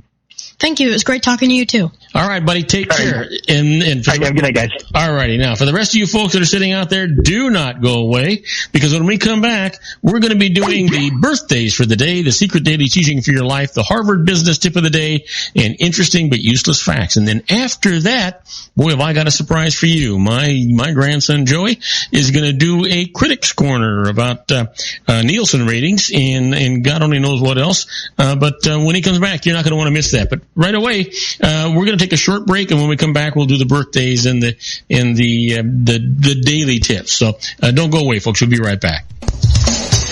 If you want to increase your client base and sales, then consider this, the Relationship Building Network at RBN. Given the current economic conditions and challenges, we all need to work smarter, make smarter decisions, invest our hard-earned dollars where it'll yield the best return for our investment. Many business professionals claim that the most effective networking group in Orange County is RBN. No other networking group or organization can offer what RBN offers. Make every year your best year. Join RBN and start reaping the benefits today. You know, nearly 3,000 businesses have joined RBN and experienced those benefits. Why join RBN? It's one group. It's one membership. It's no renewals. It's all through Orange County. RBN is a freestyle networking group. No mandatory attendance, no restrictions, no rules, and no penalties. Call them at 949-830-5776 or go to their website at rbninfo.com. That's 949-830-5776. If you've ever dreamed of having your own business to make your life secure, you know Water's Edge Wineries might be just the ticket. In 2004, their founder, Ken Lineberger, created the first winery franchise in California. It was a new concept with all of the functionality of a traditional winery, but without the vineyards. They purchased high-quality grape must from one of the largest winemaking companies in the world. Then they craft each wine carefully and bottle it right at their location. The winery was built to satisfy consumer demand for wine by the bottle and by the glass, but still kept the element of allowing customers to bottle their own custom vintage. Now, they're opening urban wineries across the United States under the brand Water's Edge Wineries. If you've ever dreamed of owning your own winery, it may be in reach right now through Water's Edge Wineries. Just give them a call at 909-468-9463, extension 700. That's Water's Edge Wineries, 909-468-9463. Have you ever found yourself caught between a rock and a hard place? The law offices of Blomberg, Benson, and Garrett might be just the answer for you. The attorneys of Blomberg, Benson, and Garrett have been serving the Inland Empire since 1989. They're dedicated to the aggressive litigation of civil, criminal, and real estate matters. Over the years, they have recovered tens of millions of dollars for their clients. The firm's practice specializes in litigation of personal injury, accident, slip and fall, real estate, and criminal law cases. The firm provides clients with the care, accuracy, and dedication of experienced attorneys. Blomberg, Benson, and Garrett is located at 10300 4th Street, Suite 150 in Rancho Cucamonga, California. They've been providing the Inland Empire residents with outstanding legal services for over 25 years. They look forward to providing you with aggressive legal representation. Call them at 909-945-5000, where you can talk to a person, not a machine. That's 909-945-5000, the law offices of Blomberg, Benson, and Garrett. And now let's get back to our show where we talk about politics, money, and you. And I am Robert Cardoza. You're listening to Robert Cardoza live on the street at the intersection of business and politics. We're at 4:42 p.m. Pacific time. It's still 89 degrees on its way down to 63 degrees here in the heart of the Inland Empire in sunny Southern California. And if you're listening to us on our syndicated global network and you're in Madrid, Spain, it's 77 degrees and clear. In Tokyo, Japan, it is 75 degrees, and we don't know if it's clear, cloudy, rainy, what's going on. It's just not telling us. But right now, it is time for our Harvard business tip of the day. And the management tip today is use data to tell better stories in your content marketing. Well, you know what? Content marketers need to be good storytellers with data. A few best practices can help you. First, develop the story that you want to tell by imaging the outcome that you want. Center your research on that goal. Let your marketing bias shape your research, but make sure you are accurately reflecting your data set. Look for interesting patterns and find an angle that will be surprising to readers. Once you know your story, select the right format to tell it. White papers, infographics, blog posts, and simple graphics are effective. Before presenting your analysis, articulate your key message and highlight one or two surprising, memorable numbers. Strike a balance between text and visuals, and use human examples to translate numbers into relatable stories. Finally, conclude your analysis with recommendations or insights to clarify the relevance of your research to your readers. And that's the way it should be done. You know what? Would I lead you wrong? Of course not. And it is time for our secret daily teachings for your life. This is all about a positive mental attitude. You hear me talk about it all the time. I describe it the same way. You're in total control of what you do, what you say. You're in total control of whether you're a success or a failure, rich or poor, happy or sad. It's all up to you. It's all about a positive mental attitude. You control it. Nobody else does. Now, the secret for today comes from Charles Hanel. He was born in 1866. He passed away in 1949. He says, the principle which gives the thought the dynamic power to correlate with its object and therefore to master every adverse human experience is the law of attraction, which is another name for love. This is an eternal and fundamental principle inherent in all things, in every system of philosophy, in every religion, and in every science. There is no getting away from the law of love. It is feeling that imparts vitality to thought. Feeling is desire, and desire is love. Thought impregnated with love becomes invincible. Yeah, give that some thought. And that's for real. Now, you all know what you all like. You know what? We all know what today is. Today is Thursday, June the 23rd, and yep, it is somebody's birthday.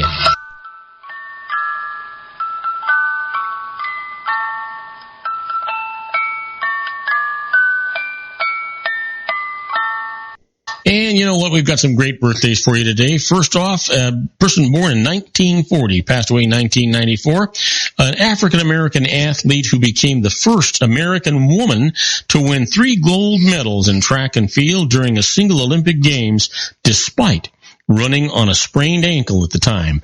Happy birthday, Wilma Rudolph. And here's one born 1972, an American actress with roles in feature films such as Legally Blonde, The Sweetest Thing, and Hellboy. Happy birthday, Selma Blair. Well, what do you suppose happened today in history? You don't have to suppose. I'm going to tell you. On June 23rd, 1868, Christopher Latham Sholes receives a patent for the typewriter. Yeah. In 1888, Frederick Douglass is the first African-American nominated for U.S. president. And in 1972, Watergate scandal, U.S. President Richard M. Nixon and White House Chief of Staff H.R. Haldeman are taped talking about using the Central Intelligence Agency to obstruct the Federal Bureau of Investigation's investigation into the Watergate break-ins. Yep, boy, that was the beginning of the end. Well, our quote for today comes from Buzz Aldrin. We all know who he was. He says, I believe that every human has a finite number of heartbeats.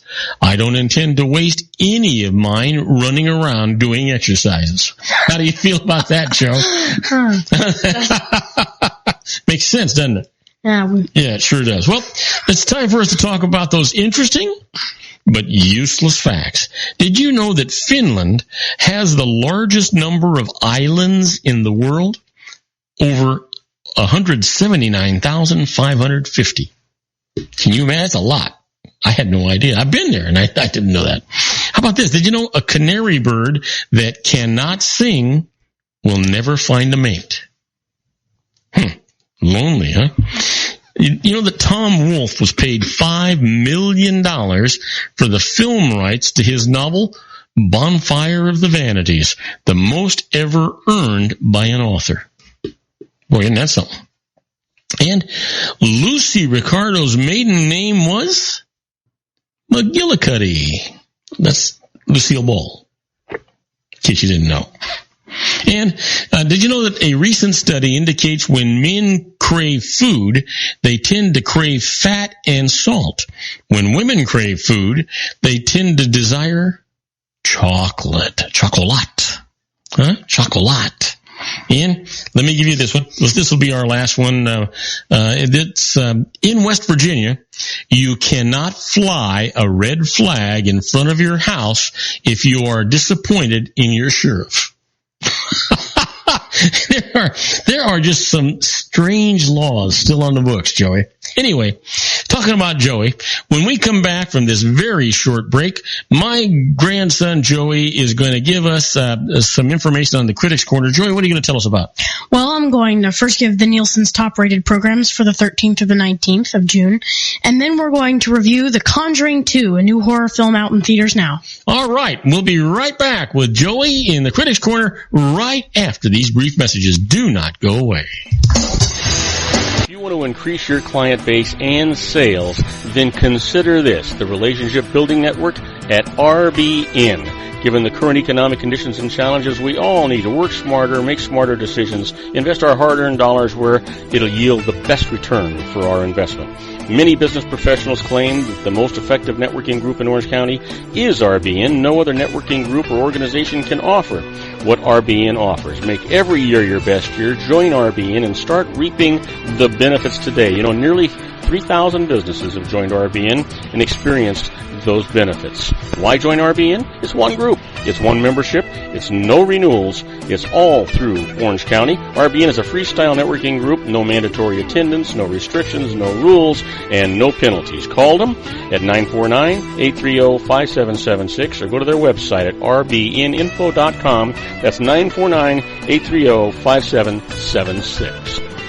If you've ever dreamed of having your own business to make your life secure, you know Water's Edge Wineries might be just the ticket. In 2004, their founder, Ken Lineberger, created the first winery franchise in California. It was a new concept with all of the functionality of a traditional winery, but without the vineyards. They purchased high-quality grape must from one of the largest winemaking companies in the world. Then they craft each wine carefully and bottle it right at their location. The winery was built to satisfy consumer demand for wine by the bottle and by the glass, but still kept the element of allowing customers to bottle their own custom vintage. Now, they're opening urban wineries across the United States under the brand Water's Edge Wineries. If you've ever dreamed of owning your own winery, it may be in reach right now through Water's Edge Wineries. Just give them a call at 909-468-9463, extension 700. That's Water's Edge Wineries, 909-468-9463. Have you ever found yourself caught between a rock and a hard place? The law offices of Blomberg, Benson, and Garrett might be just the answer for you. The attorneys of Blomberg, Benson, and Garrett have been serving the Inland Empire since 1989. They're dedicated to the aggressive litigation of civil, criminal, and real estate matters. Over the years, they have recovered tens of millions of dollars for their clients. The firm's practice specializes in litigation of personal injury, accident, slip and fall, real estate, and criminal law cases. The firm provides clients with the care, accuracy, and dedication of experienced attorneys. Blomberg, Benson, and Garrett is located at 10300 4th Street, Suite 150 in Rancho Cucamonga, California. They've been providing the Inland Empire residents with outstanding legal services for over 25 years. They look forward to providing you with aggressive legal representation. Call them at 909-945-5000, where you can talk to a person, not a machine. That's 909-945-5000, the law offices of Blomberg, Benson, and Garrett. And now let's get back to our show where we talk about politics, money, and you.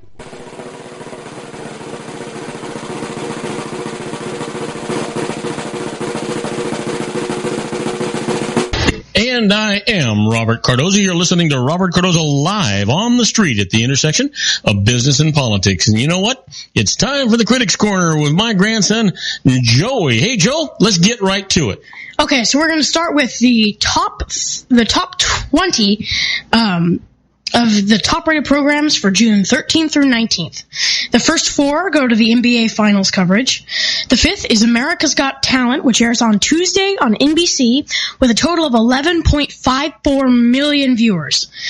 The 6th spot goes to Game of Thrones, which airs on Sunday on HBO with a total of 7.66 million viewers. The 7th place goes to The Big Bang Theory, which airs on CBS with a total of 6.19 million viewers. The 8th spot goes to NCIS, which airs on CBS with a total of 6.88 million viewers. The 9th spot goes to American Ninja Warrior, which airs on ABC with a total of 6.84 million viewers. And the 10th place goes to NCIS New Orleans, which airs on CBS with a total of 6.725 million viewers. The 11th... 726. I apologize. The 11th spot goes to 60 Minutes on CBS. The 12th spot goes to the NBA Countdown for Game 6 on ABC. The 13th goes to Person of Interest on CBS. The 14th goes to the NBA Countdown for Game 7 on ABC. The 15th goes to Blue Bloods on CBS. The 16th goes to the NBA Countdown for Game 5 on ABC. The 17th spot goes to the Copa American Soccer Mexico versus Chile, which airs on Univision. The 18th spot goes to Tell the Truth, which airs Tuesdays at 10 p.m. on ABC. And the 19th spot goes to another airing of To Tell the Truth, but this time on Tuesday at 8 p.m. on ABC. And the 20th spot goes to Hawaii Five-0, which airs on CBS with a total of 5.19 million viewers. That's lots of people. Lots of people. That's lots of people. So you're going to do a review for us of The Conjuring 2, right? Yes. So first of all, I need to know. First, I know you went with your dad. Yeah. And because your granddad was too scary to go to that kind of a movie. And, I need to keep my old ticker ticking. And so the big thing is that was it worth all the anticipation? Did it live up to all the anticipation that you had for it? Yes, and more. Then let's do it. Well, first I'd like to start out by saying, in my personal opinion, I believe it's the best horror movie since The Exorcist. Wow. Which is a big statement. First, I'll give you a synopsis a little bit. It is allegedly based on a true story. It's the story of Janet Hodgson and her family, who really exist. Their suburban house in Enfield, England, was being disturbed supposedly by the spirit of a man named Bill Wilkins, who had died in the house previously. After many experiences, they called the police, who supposedly witnessed a chair move. The police filed a report, which attracted media attention. So they got a television crew to come in and talk to Janet and her family. During the television interview, Janet was allegedly used as a mouthpiece by the ghost of Bill Wilkins. The recording was sent to Ed and Lorraine Warren, real demonologists and paranormal investigators based out of New England. Lorraine Warren is still alive and still operating that company. Oh. You can actually go to her basement, which is a museum with different artifacts from the different homes that she's investigated. They spent nights in the house and documented one of the most terrifying and most documented cases in paranormal history.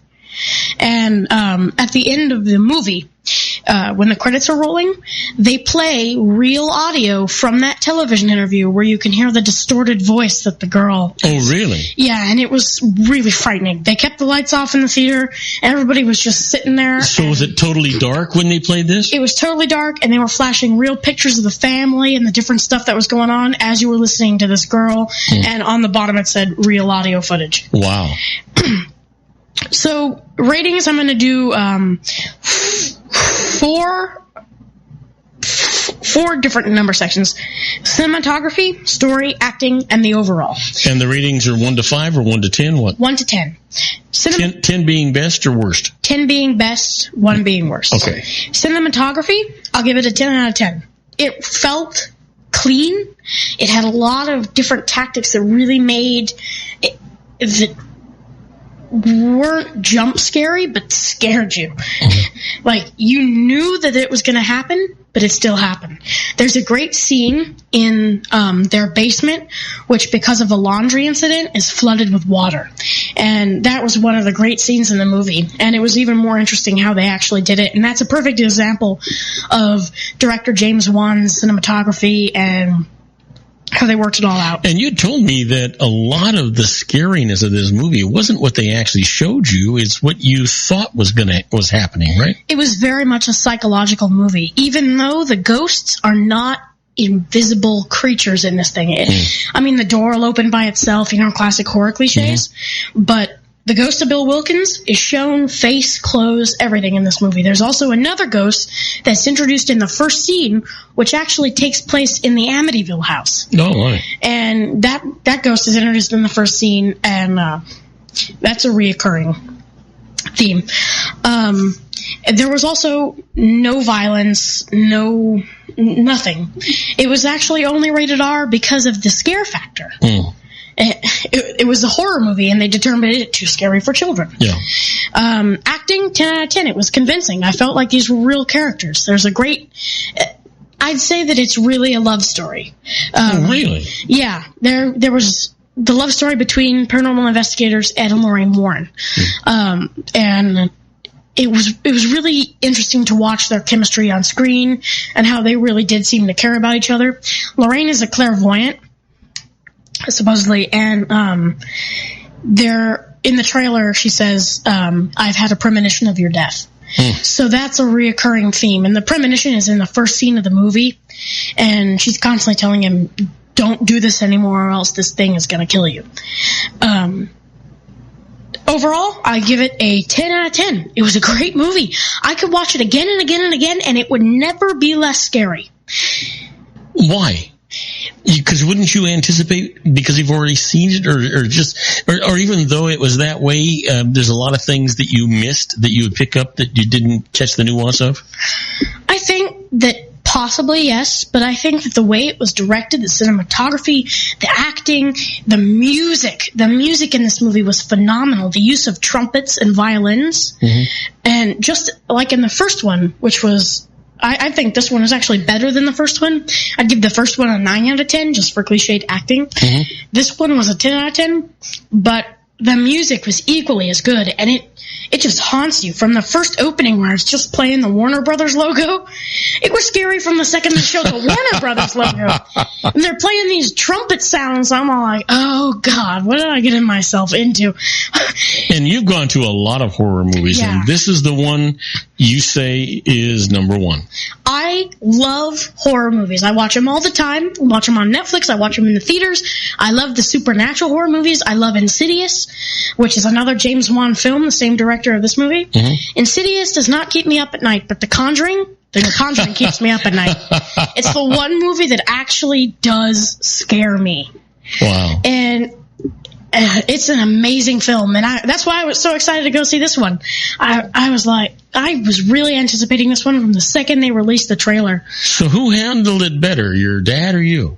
I'd say my dad handled it better. Did he? Yeah, but he's not exactly a huge horror movie fan. But it was one heck of a movie. I felt there are scenes where you feel claustrophobic. There are scenes where there's real emotion. There's a great scene where the neighbors, they're donating crosses to the mom of the house.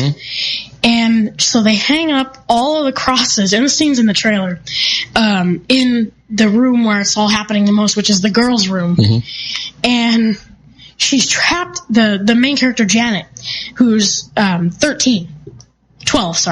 is trapped in the room because she ties herself to her bed because she's sleepwalking, supposedly, but not really.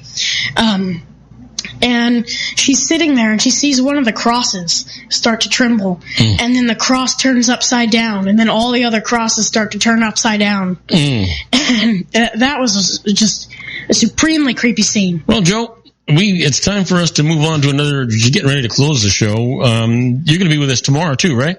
Yeah. On a final word, yeah. If you're a horror movie fan, you need to see this movie and see it in theaters and see it fast because it's almost out. This is a theater movie. Well, listen, you're not going to get a better recommendation than that, you guys, so don't ignore it. That was my grandson Joey, my genius grandson Joey. And you know what? If you enjoyed listening to Joey, you just tune in again tomorrow, all of you, because he's going to be on the show again tomorrow. In the meantime, we're going to take a short break. When we come back, we're going to do our tribute to the late, great Paul Harvey and the rest of the story. So don't go away. This is a great story for you.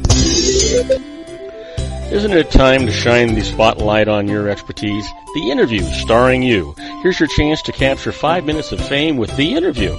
This isn't just any interview. This is your opportunity to showcase your expertise and position yourself as a trusted expert in a one-on-one video interview hosted by Robert Cardoza, host of the nationally syndicated show Robert Cardoza Live and powered by AHA Studios. What is it? A professionally recorded video for your use. Robert Cardoza interviews you on the set where he records his show. Professional interview showcases your expertise and value, shot in a state-of-the-art studio. And what's in it for you? Gain credibility as an expert, earn the trust of your target market, educate in a way that intrigues your audience, gain a powerful marketing tool that offers dozens of uses, website, video sharing sites, social media, email, DVDs, direct mail, lobby video, resumes, profile building, all that kind of stuff. Association with the nationally syndicated celebrity. That's right. And let's talk about AHA Studios. AHA is a strategic marketing firm that leverages the powerful in visual persuasion to help your business create powerful messages that connect with your target market. AHA ventures way beyond strategy, delivering the marketing collateral you need to start driving a new business through your doors. AHA has a full-service, in-house, state-of-the-art production studio to bring your messages to life using video. Discover how to make The Interview work for you. Call 949-831-2222. That's 949-831-2222. AHA Image Studios, Incorporated. Dr. Stephen Tidwell, Gentle Family Dentistry in a caring, personalized environment. Here at Dr. Tidwell's office, we are dedicated to helping you keep your teeth healthy. We are a state-of-the-art dental practice that still believes in traditional values, such as excellent customer service and individual attention. We have a special welcoming offer for you for just $39. A complete exam, personal consultation, professional cleaning, and all necessary x-rays. That's a $266 value for $39. Dr. Tidwell has 2 convenient locations and experienced staff to provide you with professional care and personal attention that you deserve. Call today. Don't delay. A great smile another day. Call 909-944-7308. That's 909-944-7308 for Rancho Cucamonga or San Bernardino. Joel Saltzman is Dr. Wireless. He has turned his considerable expertise into consumer credit risk and wireless security into a highly specialized independent web-based consulting enterprise targeting consumer credit risk analysis and wireless transactional security and monitoring. He works as a wireless analyst, veteran independent agent, and consumer liaison for most wireless telecom carriers and equipment manufacturers. For more than 20 years, corporate and private clients and media audiences have counted on his unvarnished advice while weighing the technology, performance, and cost differences between Sprint, Nextel, AT&T, Verizon, and T-Mobile. Joel specializes in setting up mobile wireless hotspots to be used for disaster preparedness, business continuity, and mobile wireless merchant processing solutions. Call Dr. Wireless at 310-400-4900 or go to his webpage at drwireless.com. Again, call 310-400-4900 or his webpage at drwireless.com. You'll be glad you did. And now, back to our show.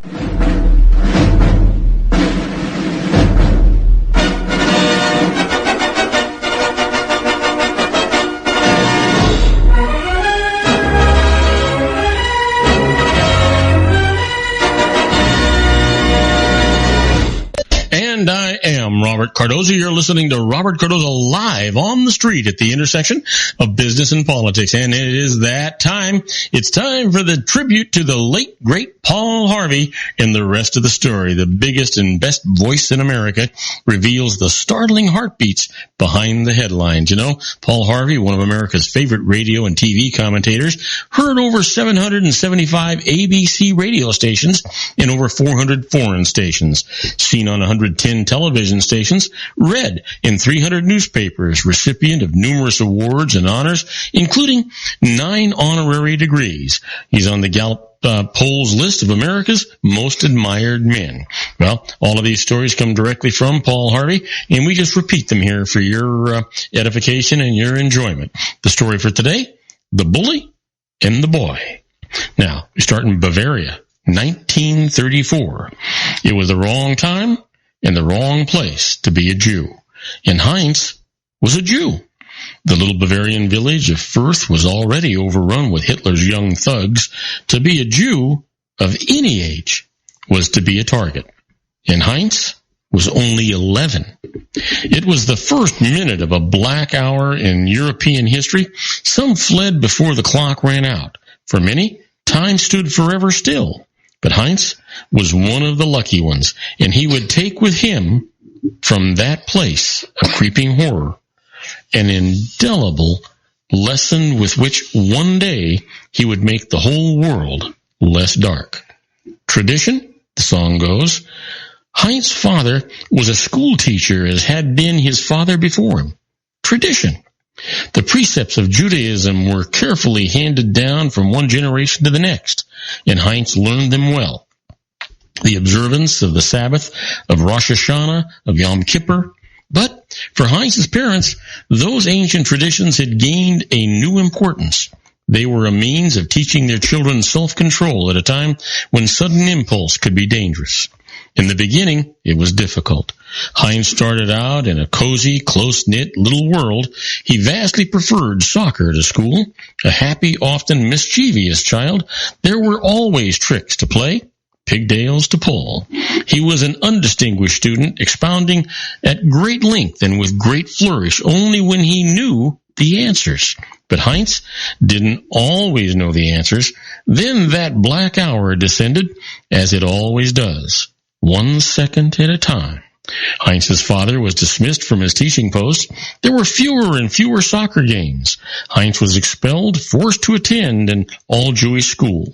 Slowly, the playful, exuberant boy became more cautious. Slowly, the streets became a battleground. Hitler youth roamed everywhere, but Heinz remembered what he'd been taught. There was no such thing as a sudden impulse. When a gang of bullies approached him on the street, he'd cross to the other side when he could. Sometimes a beating was unavoidable. Sometimes it was not. Whatever the case, he must not pick a fight, and he must not speak up. One day, the silence was broken. One day, in 1934, 11-year-old Heinz was forced into one of those inevitable confrontations with a Hitler bully. But this time, for the first time, he started talking. Perhaps it was about anything and everything. And perhaps Heinz himself didn't remember how he talked his way out of it. But he did talk his way out of it, and that was important. Today, Heinz recalls his childhood in Bavaria. I was not acutely aware of what was going on. For children, these things are not serious. The political persecutions of my childhood are not what controlled my life. That part of my childhood was not a key to anything. Maybe. Or maybe the boy who talked his way out of a beating learned something that would one day be valuable to all of us. Gratefully, Heinz and his family escaped Bavaria in time, made their way to America. Even there, he would cross the street whenever a group of boys walked his way. He'd been preconditioned to expect violence, I suppose, but he never forgot how to talk. And if indeed the pen is mightier than the sword, for Heinz the spoken word is most powerful of all. You see, he Americanized that Bavarian name when he arrived in New York. And Heinz, who had negotiated that first peace settlement for himself, ultimately devoted his life toward a more peaceful world. Henry Alfred Kissinger. And now you know the rest of the story. Well, isn't that some story? You know who Kissinger is, right? Yeah. Yeah. Amazing story, isn't it? Yeah, I just love these stories. And we've got so many of them, so many great ones going on. Tomorrow's story is going to be a great story, too. We're going to be talking about Lord Cornberry's hobby. I'm not going to tell you any more about it, but that's what we're going to do. You'll enjoy the story. These stories are just phenomenal. I just love listening to them. Now, I want everybody to know that on my next show, the show tomorrow, John Matthews, Joe Hakos, Joey, and me, we're going to be talking conservative politics. David Garrett and I will be talking about current events and the law. And then I'm going to continue our tribute, as I mentioned, to the late, great Paul Harvey with his rest of the story. And, we hope that you'll tell all of your friends about the show here on our broadcasting network.